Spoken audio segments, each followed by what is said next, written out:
ایک بات کہوں، لوگوں کو میں ایک پاگل شخص لگتا ہوں جو تنہا بیٹھا خود سے باتیں ہی کرتا چلا جاتا ہے، لیکن انہیں یہ احساس ہی نہیں ہوتا کہ میں خود سے نہیں تم سے باتیں کرتا ہوں۔ جب میں ہنستا ہوں تو ساتھ میں تمہاری ہنسی بھی شامل ہوتی ہے، لیکن تمہاری ہنسی تو صرف مجھے ہی سنائی دیتی ہے، کسی اور کو نہیں۔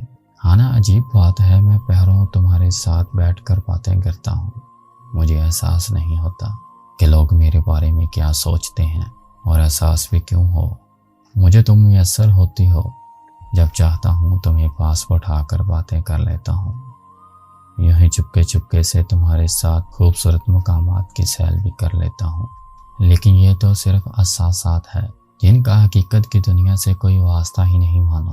اس دنیا میں میں نے ایک الگ ہی دنیا بسا لی ہے، یہ دنیا بھی تو بہت بری ہے، محبت کرنے والا کو چین لینے ہی نہیں دیتی، کوئی نہ کوئی دیوار کھڑی کر ہی دیتی ہے، کسی مذہب کی دیوار، کسی مسلک کی دیوار، قوم پرستی کی دیواریں، رنگ و نسل کی دیواریں، اور سب سے بڑی دیوار امیری اور غریبی کی کھڑی کرتے ہیں، لیکن ان کو احساس ہی نہیں ہوتا کہ محبت ان تمام چیزوں سے آ رہی ہے۔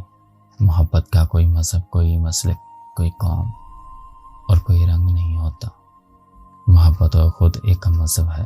دنیا کے تمام مذہب کو اٹھا کر دیکھو تو ان کے پیشوں نے محبت کا درس ہی دیا۔